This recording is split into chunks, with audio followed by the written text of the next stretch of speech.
For the next 100 days, I changed Minecraft for the better? This is a cave-only world. I know, what a mess. In this place, every biome that normally sees sunlight is underground. From cherry to oak, woodland mansion to village, nothing has a daylight view, making this challenge a bit harder based on the sheer number of mobs I'm facing. But I'll take on this challenge and turn a little corner of the world into my own, marking one of my best builds to date. So strap in, cause we're starting right now on day 1.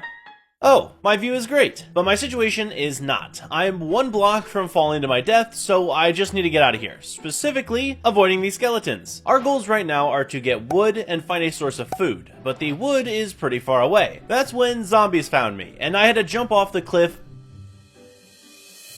barely landing in water. But more dead relatives and green boom booms were after me, so I had to make my way down even further into the bottom level of the world. I saw a tree that I thought I could get to, but mobs really said no. I ran around a bit longer, finally making it to our first wood location, marking off goal 1. I made my wood pickaxe and decided on mining deep slate for a change. Technically, this still works as stone, but it takes twice as long. Cousin Daryl greeted me from the afterlife, taking half of my hearts and starting what I like to call my starvation arc. Anyway, I made some stone tools, got shot by a skeleton, and had to run for my life at 3 hearts. All in all, a great start to the video. Other than running for my life, avoiding the ops, and taking fall damage, I'm admiring the world. The fact I could just go and get full diamond armor right now is pretty fun, but time to make smart decisions. I mined into a wall and game planned how I would get food. 1 is killing zombies for rotten flesh. At 1 heart, that could be game over. 2, I could farm some wheat. Just very slowly. And 3, the option I'm currently opting for, cut down trees for apples. While waiting for the trees to disintegrate, I was actually able to kill a zombie, slightly boosting my hunger, but not really by much. Since I'm already second guessing the apple idea, I went to the fast solution of risking death to crit out zombies. That did give me a couple hearts back and allowed me to move on to another tree patch. This time, I did get an apple, so that I would have one in the chamber. But rotten flesh is still a good idea, so I took almost death to zombies just to get a carrot. That's actually a great find though, but if I eat it now, it'll just be a waste. Cause sooner or later, I'm gonna get a shield, be able to farm skeletons, and get bone meal to mass produce this. I continued the tree strat and zombie killing for a little while longer, regaining hearts over half. From there, we had breathing room to get back on hunting zombies, which hit me off my first pillar I tried to kill them on, but ignore that. Anyway, with food coming in like this, we should be good moving on. The next step was getting some iron, a resource that's actually gonna be pretty hard to get considering we're at the bottom of the y-axis. That didn't stop me from securing 7. 3 for a water bucket, 1 for a shield, and 3 for an iron pickaxe. That pick later went on to getting our first diamond. Things are going pretty smooth in the cave. I continued collecting iron and diamonds while on the run, looking for a secluded forest. Once I had one, I broke all the trees and smelted up half iron armor. But an apple did not seem to grace me this time, so I guess we're walking. I did find the spruce biome though, yet couldn't locate any sweetberry bushes. But we've now crossed onto day 2, so let me tell you my real goal. A village. If I can get to one of those, I will have access to food for life, a bunch of items I don't know if I'll be able to get in this world, and also the safety and security of an iron golem. This is also the time we end our starvation arc and enter the lush cave. Yes, I had finally found a reliable food source that I had completely forgotten about before. Sure, it sucks, but you'd eat lard if you were dying. Anyway, yes, we've got food and spent time gathering a load of it. That got me through my run in the deep dark, spotting biomes like the mesa and jungle, along with seeing sugarcane. I didn't know how rare it was, so I grabbed up all 5. The diamond run was also doing numbers on this level. I already have enough for full diamond, but that's boring, so back to gathering more food. I took some more from the ceiling here and spotted tropical fish. I saved them from drowning and put them in my back pocket for later, along with finding ocean biome after ocean biome full of salmon and cod. Of course, I helped myself to some sushi. No one wants to live in an enclosed space like this anyway. Take it from me, I've never touched grass.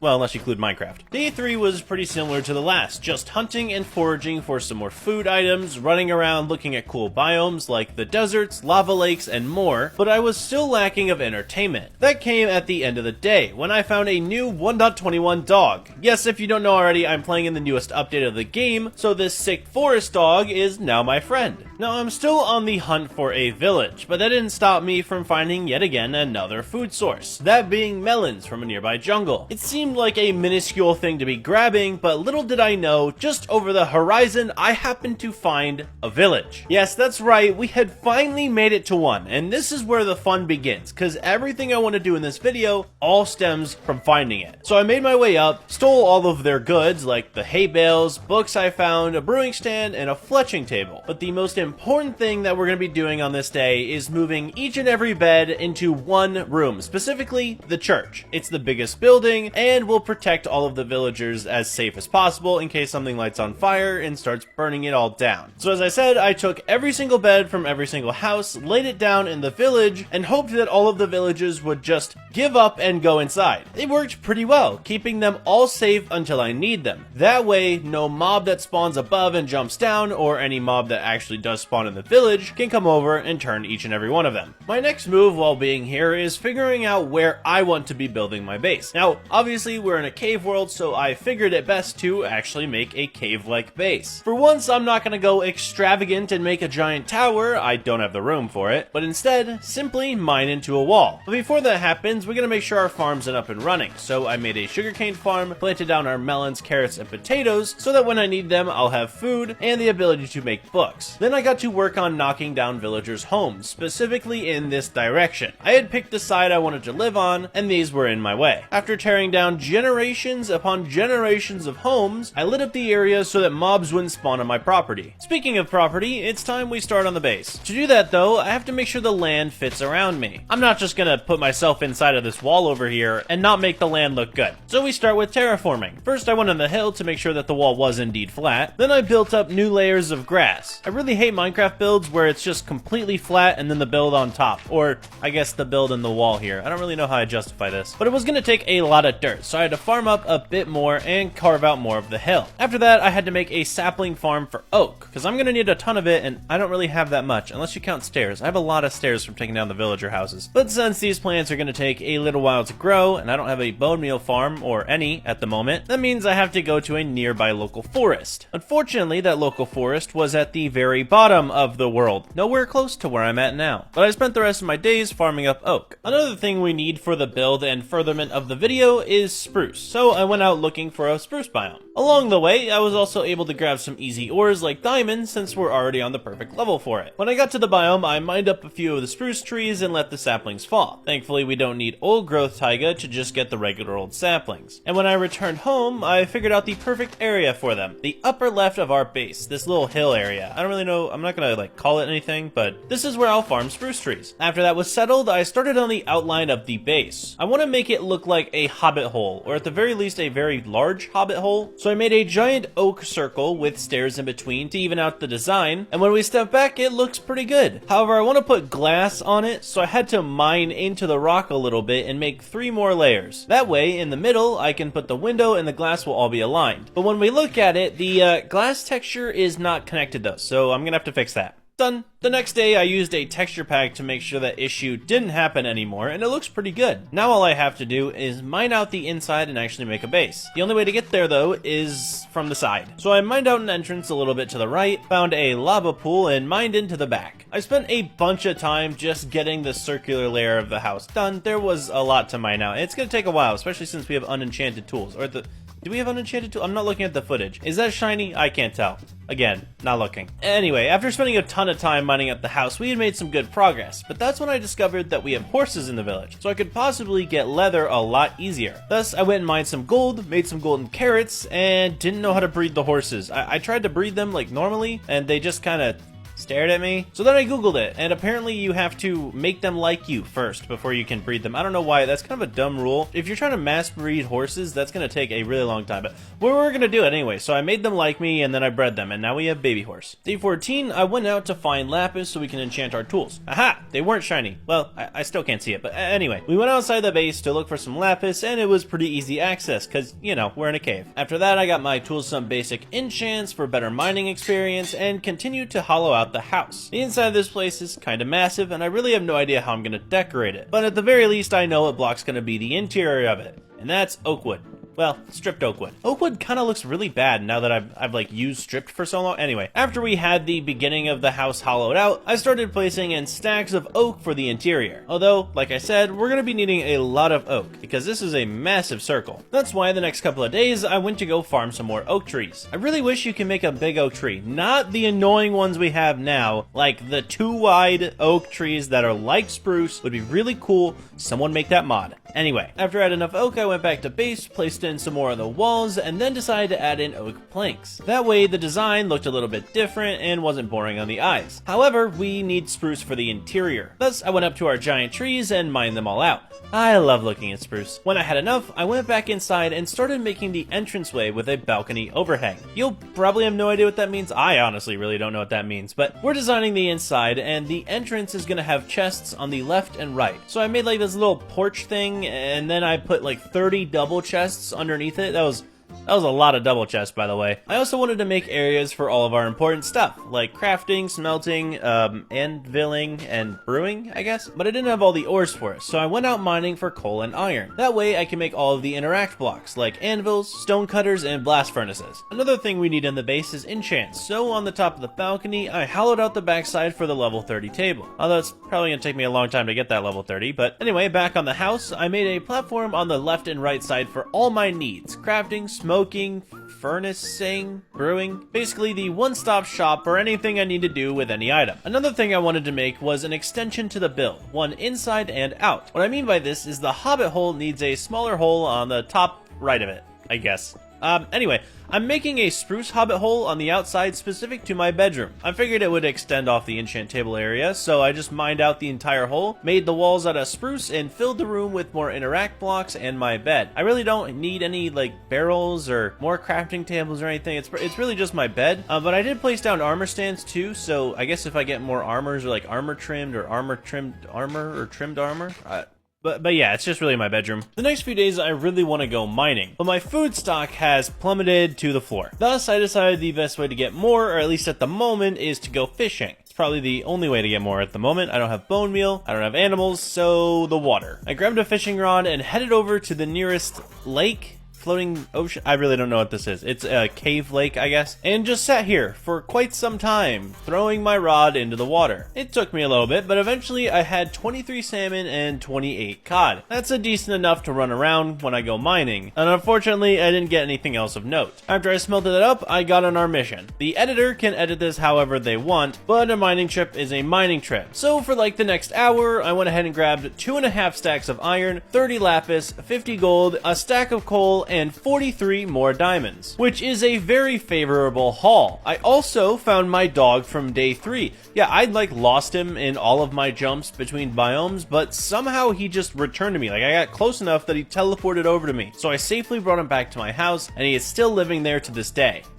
I think. Days 27 through 29, I wanted to do some terraforming around the base, and specific to that, I saw this really cool waterfall, like to the top left of my base, and absolutely had to do something with it. So I blocked off all of the water and encapsulated it so I can make a pond here later. And I cleaned up all the water leaking onto this area, because I'm sure I can do something up here. Other than that though, I realized that there was a lot of terraforming to do if I wanted to make this place my own. So I grabbed all the dirt that I could and started forming sloping hills. Basically from when I enter my base all the way down to the giant gorge that I'm gonna eventually make, I want it to be a smooth transition where I can plant some farms, maybe trees, have a river, I don't really know yet, but the idea still stands. Although this plan did take a lot of dirt just to map out, like this is literally the outline I'm doing, which meant I had to spend a lot of time gathering dirt from an area that wasn't gonna be an eyesore after I stole it all. Once all the dirt was in place, I got to work on day 30 on the hillside cliffs. Now I have made cliff sides in the past and they have looked pretty good, so I have a general idea of how I want to make it. I started with the hillside on the left of my base if you leave from the front.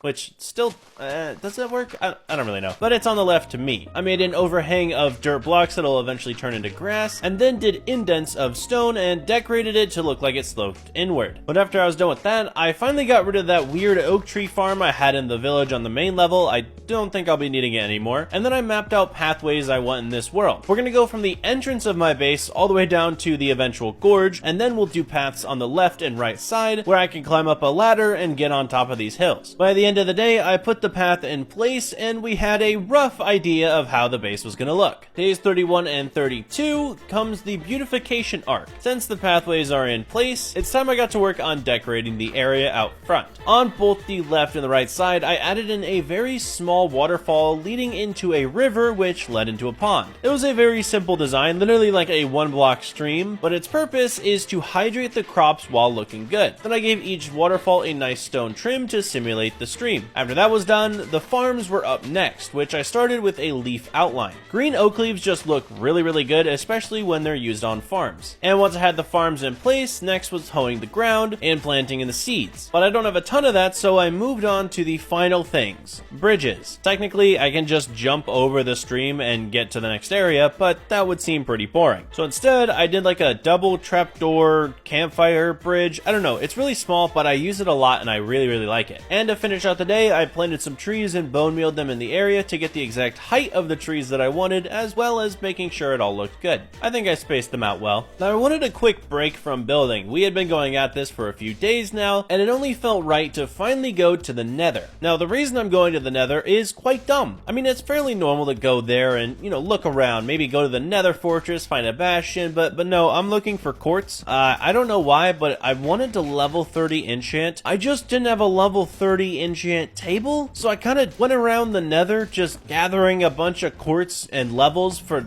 no reason at all. I don't know, why are we doing this? Stop mining the quartz. Stop!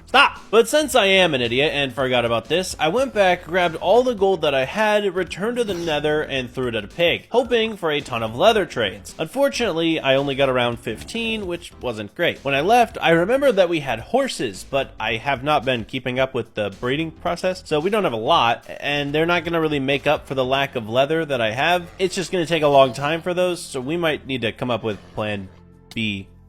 Which comes in the next couple of days, where I am back in the Nether, and instead of mining for quartz, we're going strictly for gold. But I don't have fortune or even silk touch to make this better, so instead we're just mining the regular ore like an idiot. But I got around like 12 stacks of nuggets when I found a bastion. Inside, I lured away all of the guards on the chest just by simply mining them out of the world. I don't know why they chased me, I have a faster pickaxe. After they were all nice and burning, I went to the chest to check out if there was a ton of gold inside, and there wasn't. I mean, there's a little bit, but nothing too amazing. Then I found a horde of pigs in a hole, but some were brutes, so I had to be careful taking them out, which got me down to half of a heart. I don't know what I was doing. I was being very reckless, but that was the perfect opportunity to trade. I just didn't have the gold crafted yet. Turns out going for gold nuggets without a crafting table is a really dumb idea. So I made my way over to a warped biome, mined down the tree, made a crafting table, crafted the ingots, and went back to the bastion where I threw all of the gold into the pigs. Now I thought a little bit over a stack of gold was quite a lot, but not for these guys. They went through it really fast. I got 28 leather out of that though, so I guess all in all it was a pretty good trade, but there was still more loot residing in the bastion. On the lower level I had to be extremely careful, but I was wearing gold this time so they wouldn't exactly target me. In the chests I found more leather,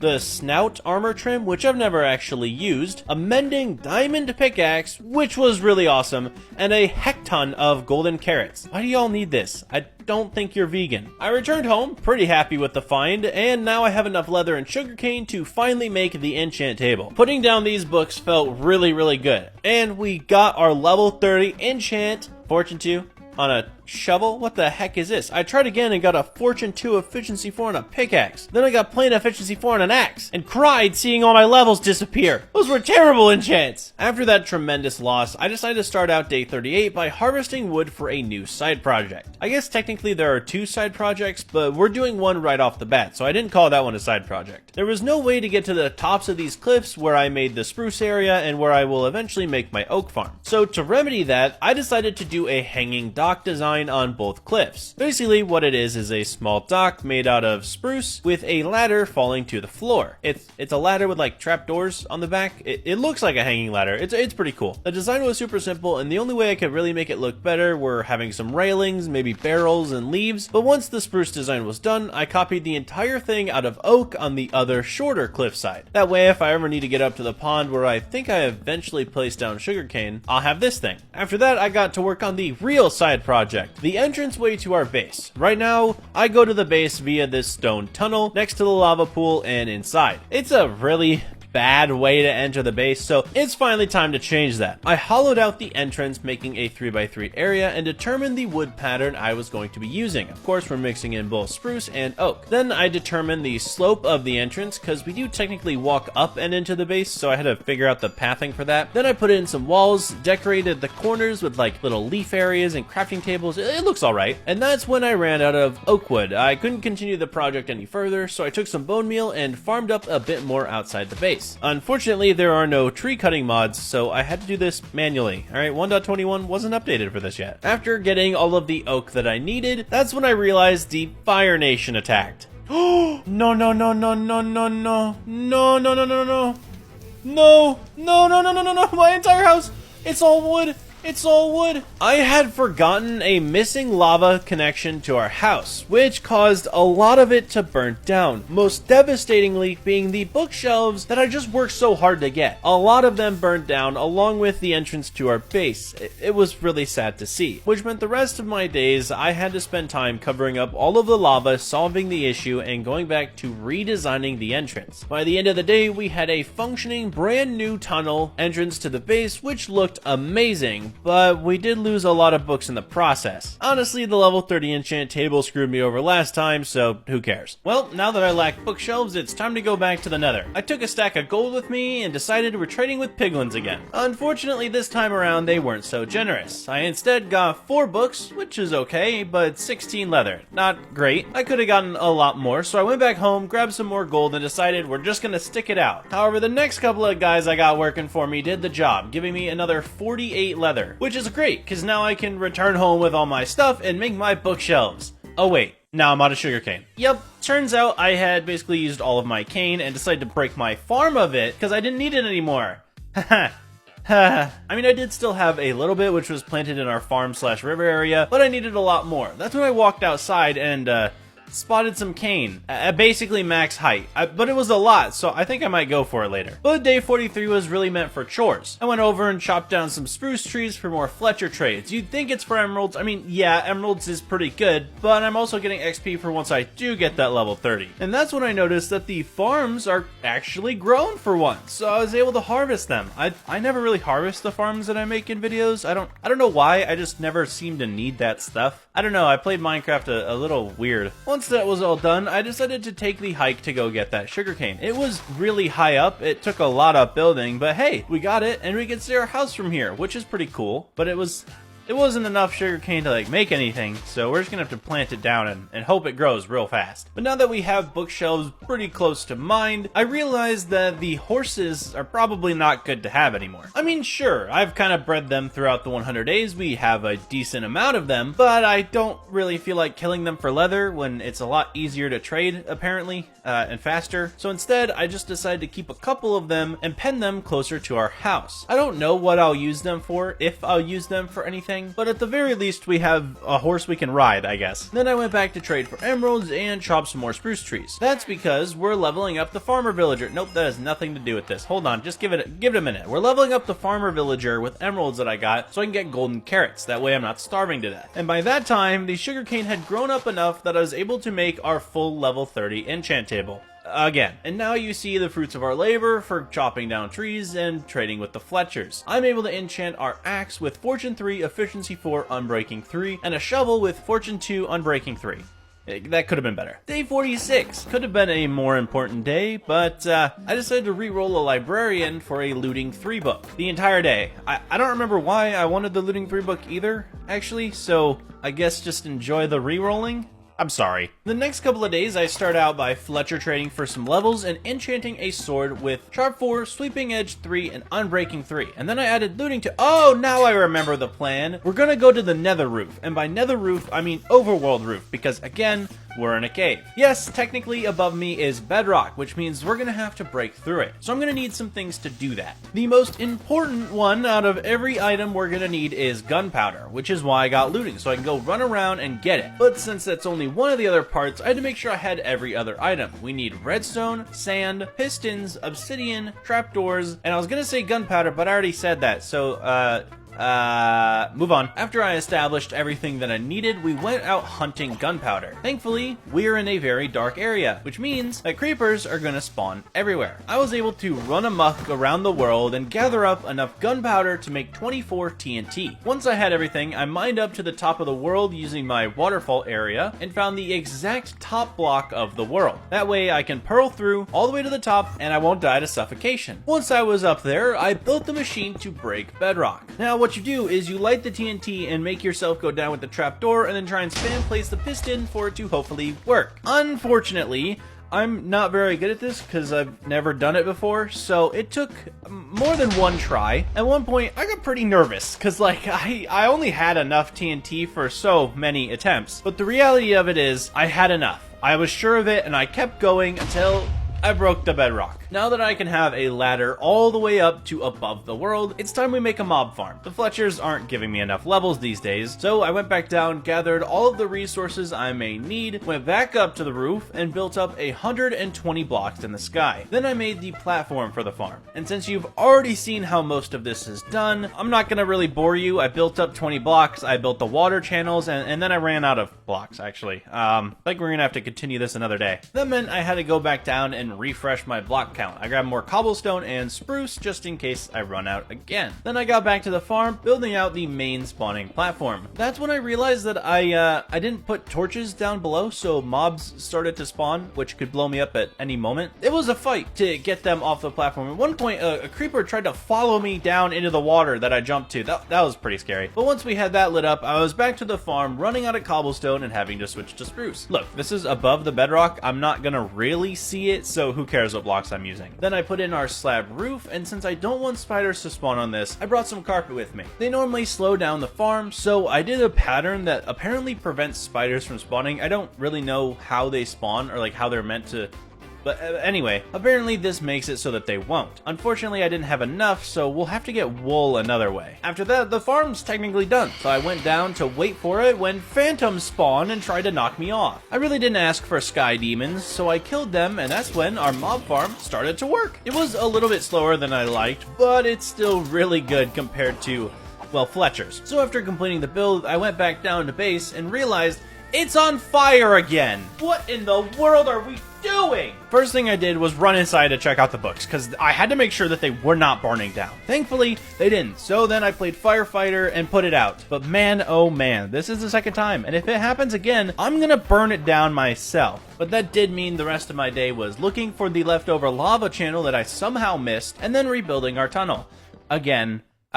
Day 55, I went to re-roll a villager for a book trade, specifically bookshelf trades. I bought 16 bookshelves because the idea is to set up an enchant table up top the mob farm. I still had some gear that wasn't even enchanted with protection, so when I got up there, I grinded out the farm and enchanted my legs with Prot 3, semi-maxing out my gear. Then I wanted to attempt a spider farm because I was pretty sure that spiders were clogging up the mob farm already. And about, I don't know, 40 days ago, I spotted a spawner underneath our base, which technically means it can be active at all times. However, I've never dealt with spiders in a mob spawner before, and the fact that they climb walls is a little tricky for me. I don't really have any ideas on how to make this. All I know is first things first, we're mining out the area for spawning. 4x4 in every direction. I'm pretty sure that's how that works. I'm pretty sure it's 4. After that, I set up the water chamber. We're gonna flow it into a corner and just hope they choose not to climb walls. After that, I set up the killing chamber and waited. It's a pretty rudimentary farm, and it didn't work at all. I mean, if it did, I kind of killed stuff, but then they would just run into the sky. So nothing was really flowing in, and I had to fix it. Unfortunately, I don't actually know how to fix it. My brain isn't smart enough for Minecraft spider AI. That led to me having to look up a way to do it. Yeah, I know, I try and stay away from tutorials, I try and stay away from that stuff, so I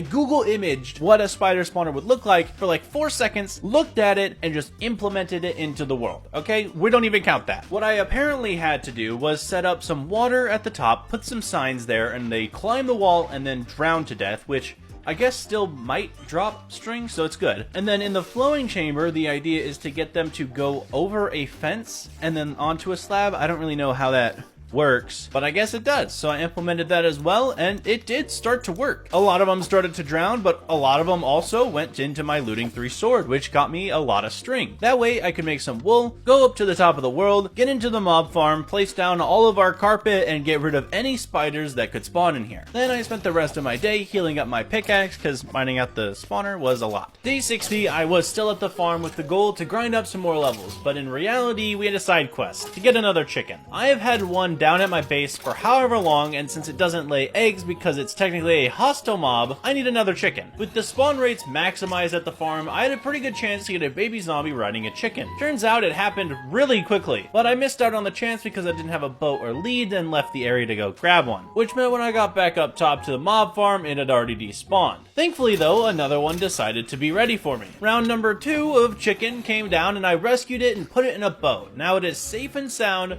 hopefully, when I leave the area, because we're going back down to trade with the librarian for name tags. It literally takes like the max level of a librarian to get there, so rip a lot of my emeralds, but I bought 2 name tags for both my chickens. I named the one that we have already at base Francis, and the other one above Scott. I'm just now realizing those are both male names. It's fine. I led Scott all the way down to Francis and closed them in their own pen. Then I bred them.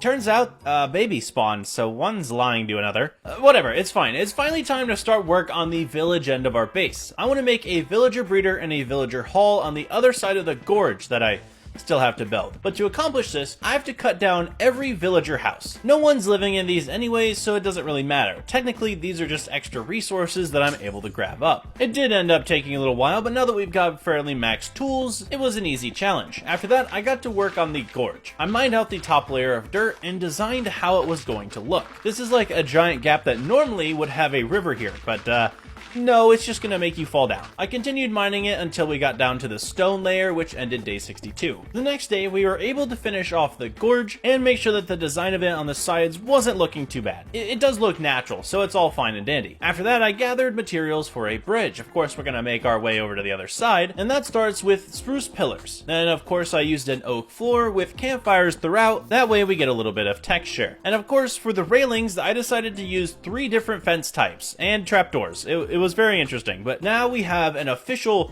fall trap and a way to get over to the other side. Now, day 65, I realized that I needed leather for another thing, but it wasn't bookshelves this time. But since I'm kind of sick of trading gold and getting rid of my gold, because I could use that in the future, I'm going to use my looting 3 to kill hoglins. I went through the Crimson Biome, ripping the heck out of every hoglin that I saw, getting up to like 50. It was pretty nice receiving all of this leather because we're going to use it for item frames when I get back to base. But before I do, I found another trophy bastion, or whatever this thing's called. I call it trophy because it looks like there's like this gold trophy out front. So I stole from it. That's when I decided to return. Why is there another trophy bastion? Okay, fine. I found another trophy bastion, so I made out with like 30 gold. When it comes to complaining, I guess this worked, because I was just saying how I really didn't want to give away my gold, and they were like, here, take some. Anyway, back at base, I made up all 30 item frames and placed them on the chests. The reason for this is because it's organization time. I may have 30 chests, but I'm using about 4 of them at the moment, and that's, well, maybe like 7. I don't even know how many I'm using, but I'm using a lot, and it's time to organize it up. So I made a different type of chest for everything. Wood types, log types, leaves, ores, food, mob drops, potions, etc. It was a huge mess, but now it's all good. The next couple of days I wanted to go out for some iron because I didn't have much and it's pretty useful for builds coming up in the future. So I went to a new section of the cave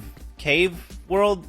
I mean, it's a cave in a cave. Anyway, it was basically right next to this giant hump in the world. I don't really know what this is, but I figured there was a structure inside. Also, there was iron around it, which was useful. After grabbing up a bit of iron, I mined inside to find nothing. So I guess I was wrong. This giant hump is somehow naturally generating. But I stuck next to it, continuing to find more and more iron around it until I stumbled upon a trial chamber. Yep, that's right, the big hump was something. This is only the second 100 days where I've actually had experience in a trial chamber, and it all starts the same. Random skeletons thinking they're better than me. I finished off my first trial, not getting a key though, so I moved on to my favorite room ever. This one I call the skeleton stacking room, because every level has more and more skeletons. This is the most annoying part of a trial chamber, is trying to fight hordes of skeletons while just getting keys. When I did get a key, I opened a chest and got iron and a shield. The shield would have been helpful against those skeletons, actually. The next one I tried to time, getting Bad Omen, because it's the best thing you can get here, which leads to the Ominous Trials. But since we still have more of this place to go, I continued farming up more and more trial keys, using those to get wind charges, ores, and more Bad Omen from whatever these crate things are. However, this is only stage 1 of the day, because after I farmed up all the keys that I could, I went back for the ominous ones. Drinking a Bad Omen in the breeze room started off the ominous trial. However, after defeating the trial, I got steak. So that's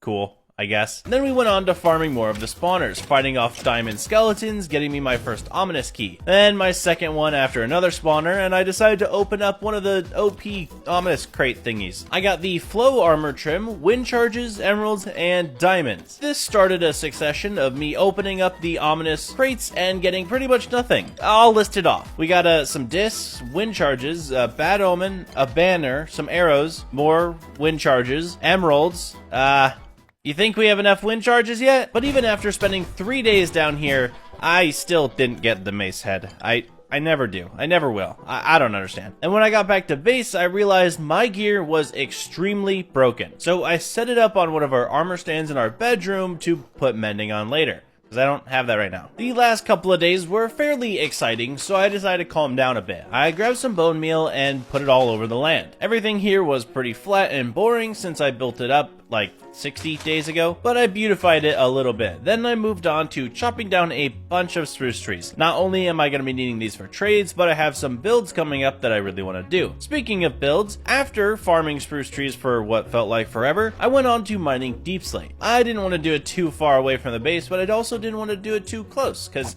I don't want this like giant lump of non-deep slate in my world. So I headed down to a nearby area and chopped out a huge portion of the world. Now that most of the preparation was done, I got back to the village. First up was fixing all of these path blocks. There are way too many of these, and it's ugly, like very ugly. So I went around getting rid of them and returning them to grass, or I guess dirt, and then they'll go back to grass. After that, I made sure to gather up all of the stuff I'll need for this villager trading hall idea I have. We grabbed oak, spruce, and deep slate. Pretty much everything I'll just need. Then I began building. First was the middle part, which was going to be like a 2-story with a spruce outline and oak middle. Then on the left and right side of this, I'll have the stalls, I guess. We start on the right side, where I separated out the stalls with stripped oak, did my normal spruce pillar outline, and got to the roof by the end of the day, which is going to be a deep slate tile trim with spruce in the middle. However, sky demons attacked, so I had to run back to base. Day 74, I finished off the roof with that spruce inside I talked about, and then started working on the middle layer. Since we had the stalls done, I figured it best to finish off the little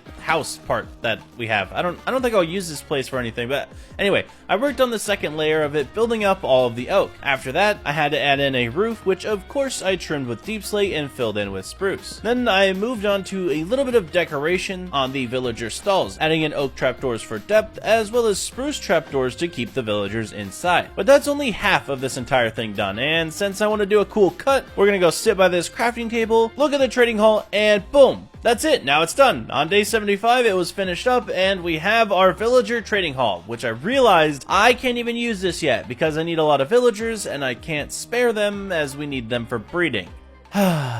That realization started one of our longest projects ever, a villager breeder. Not that I've ever made an effective one. First step to this was gathering more resources. Of course, we're going to be needing a lot more oak and spruce. Those are the main wood types, and it wouldn't feel like one of my videos without them. Then we went to planning. I mined out the length and width of this design in the dirt, which required a lot of terraforming, actually. I had to get rid of an entire cave wall. Yeah, this left wall over here, this is in the way. So I had to mine it all out, get rid of it, rework it back into the world to make it look a little bit better, and then dig out the dirt design for the breeder, which outlined all of the sections. Other than adding in spruce, this build is going to require a lot of glass, or at least the tutorial that I'm watching had a lot of glass in it, so I went to a nearby cave desert to get more. It's actually pretty cool having biomes like this just laying around. I know I haven't admired all of the cave biomes so far, but the desert one's pretty cool. Then I took all that sand, smelted it down, and made it into white stained glass. I placed all that in and decorated the outside pillars to match my trading hall build. Then I built up another middle story because I literally can't think of another design for the middle section, and I don't really know what I'm doing at the moment. Then I made the roof, which is again just slanted deep slate with a spruce interior, but I realized I'm gonna have to mine out a bunch of the roof because of poor planning. Yeah, that's right, this build is a lot taller than I expected. After the shell of the build was done and it was looking great, it was time for the breeding part. Inside, the middle is gonna have a drop down for baby villagers. On the left and right, I'll add in farms with beds and composters for farming villagers. That way they can harvest some carrots, throw it at their loved one, and out comes a baby.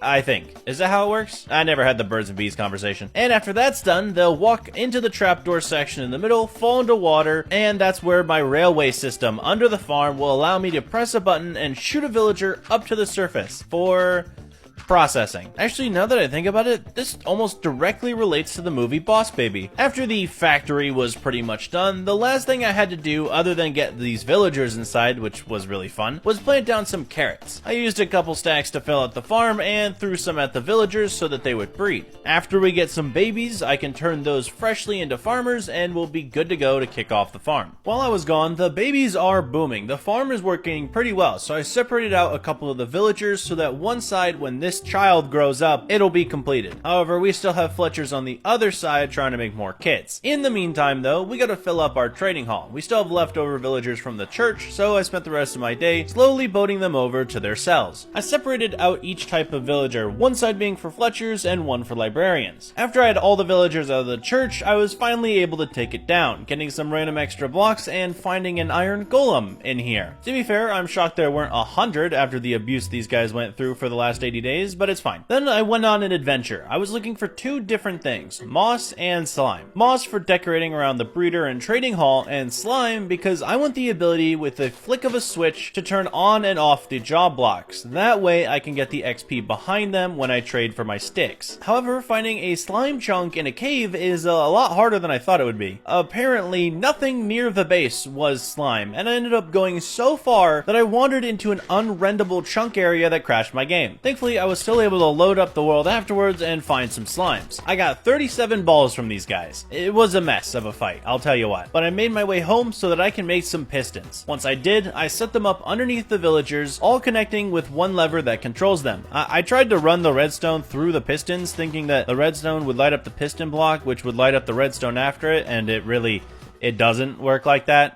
I know nothing of redstone. So after a redesign, we had our working lever. And to test it out, I went and grabbed some spruce and traded it with the villagers. Then I flipped the switch and we had all the XP in the world. It was great. The next thing we have to test out is the breeder railway. So I went ahead and made more rails and set them up for the trading hall. Then I pushed the button and I watched a villager get sucked up all the way to the trading hall. It was great. I love that these guys get born, shoved into a hole, taken out of the hole, and shoved into a new one. Anyway, now that we have this guy set up, I went ahead and re-rolled him for days just trying to get mending. I ended up getting it for 17 emeralds, which is a good trade. It just took way too freaking long. But I was able to combine that with my gear so I can finally wear it after like 10 days of being in half diamond and half iron. I missed my gear. Day 90, we're going for the end. I'm gonna spend the day getting everything I'll need for the venture. First off, buying some bows from the Fletcher. That way I can actually shoot the dragon. I don't really like trying to enchant bows. It takes way too long, so I normally just buy them from the Fletcher and combine them up into something that's useful. Then I went to work on getting more spruce and trading them with the villagers. Because even though we have mending on our armor now, I have 0 durability, so I had to work that up a bit. And the final things we'll be needing are fireworks, arrows, and a mending book combined with an anvil. So when we do find the elytra, we'll have a semi-maxed one right away. Now, of course, the final element is the Eyes of Ender. We don't have any blaze rods because I refuse to go to the Nether anymore. I've been there way too long this video. But we did decide to go back and go to the fortress. I've been there once before, so I already knew where it was. It was just a super long trek away. Once I got there, I farmed up some blazes for the rods, returned home, and decided to brew some strength potions, because I never actually do that and figured it'd be good for once. I remember in past videos, I kind of just take on the dragon, and it takes a little bit too long sometimes, so so strength will help a little bit. Oh, and I fed the chickens, which, you know, they're doing well. I just haven't done anything with them ever since getting carrot villagers, and now I can trade for arrows with Fletchers, so they're ultimately useless. Even though that's the case, we are off to the end. I threw my first die, which led straight into an ocean biome. When I got there, I realized it'd be inefficient to cross this without a boat, so I went all the way back to base to make one, even though there were trees on the way back. I don't know what I was doing. Time management, I guess. Eventually, when I got back and started boating through the oceans, it changed to a warm one. It actually looked really cool. There was like sand all over the place, there was coral at the bottom of the cave, and I don't know. This was the coolest biome I had seen so far. And it's good that we found it because apparently this is where the stronghold was. I threw an eye and it went straight down, so I mined down and fell into another ocean. I don't even know what's happening. There's like multi-level cave oceans now. But I kept going down and that's when I found the stronghold. The first room that I found in here that was good other than the portal room happened to be a library. I stole a bunch of the books from here just in case I happen to come back and my base is on fire again. And from the chest I did get an okay book, I guess, but also an eye template, which is good because I can use that on my armor. And by the end of day 92, we had found the end portal. Now all that's left to do is go and kill the dragon. Every fight starts off the same, with me taking out every crystal that I can from the ground, or sometimes building up and getting to the top of one of the pillars and taking him out from there. However, the only thing that stops me from doing this in one take are the caged crystals. So once those are out, it's just me and a dragon. This time I can drink a strength potion and absolutely karate chop the heck out of this dragon's skull. It worked wonders this time, killing the dragon in record time and getting me a bunch of XP, which full healed my armor if it wasn't already. Then we did the normal steal the dragon egg and build out to the outer end. Now all I have to do is find an end city, which normally takes a very long time. The first one that I found was giant. I mean, it was really impressive how big this one was. When I got there, I hunted down alien life forms for their boxes, stole their ores, diamond armor, and tools from chests, and of course, built over to the ship. That's where I got my elytra and added the mending book to it. That way I can fly home nice and easy without having to worry about it breaking. Once I returned home through the portal, I did my patent pending dragon egg lamp, where I just put the dragon egg down and then add a quartz pillar on top to make it look like a lampshade. I'm totally not patent infringing on a friend of mine and stealing his idea. Now we are super close to the end of this video, so it's finally time we do one last thing, and basically the only thing I can think of. Upgrade our gear. I've been chilling in diamond for most of this video because, well, it's all around us, but it's also getting a little boring on the eyes, so soon enough I'm headed to hell. But first things first, I had to max out a sword. We had gotten a couple really great swords from the end, so I combined them up to make one of the best swords I'd ever even seen. I probably won't end up using it because I like axes, but still, I have it in my inventory now. After that, I wanted to re-roll a villager for an unbreaking trade because our elytra still only has mending on it, so I spent some time doing that to max out the elytra. And finally, we're going into the red dimension. I mined down to Y15 and got busy mining. Pretty quickly, I had gotten 1, 2, 3, 4, 5, 6, 7, 8 Debras, but who wants to see all that fun stuff? Because let's be honest, that's where my luck stopped. Over the course of the next few days, I was not getting much netherite. It took me until day 100 to leave here with 20, meaning in like 3 days, I found 12. Either I suck at mining or this game just didn't want me to have any. When I got back to base, I smelted it all up and crafted 5 ingots, a record low for me. I don't even think I've ever had 5 before, that's such a low number. But I did decide to turn my armor into netherite alongside my trusty axe, cause you know, it's been with me the entire video. Then to shove off the video, I trimmed it with Flow Diamond, making it look amazing. This is still easily one of my favorite trims in the entire game. But again, that's all my time. We made an amazing base over the course of these last 100 days with so many amazing different things surrounding it without even seeing the sun. I took the cave world to its maximum for these 100 days and I hope you enjoyed. Make sure to hit that like button down below and subscribe to the channel. We are so close to hitting 1 million subscribers and I would love to do this by the end of the year. I have something planned to give back to y'all that'll be epic, so please hit that subscribe button. But besides that, I hope you enjoyed this video. See you all in the next one. Peace out.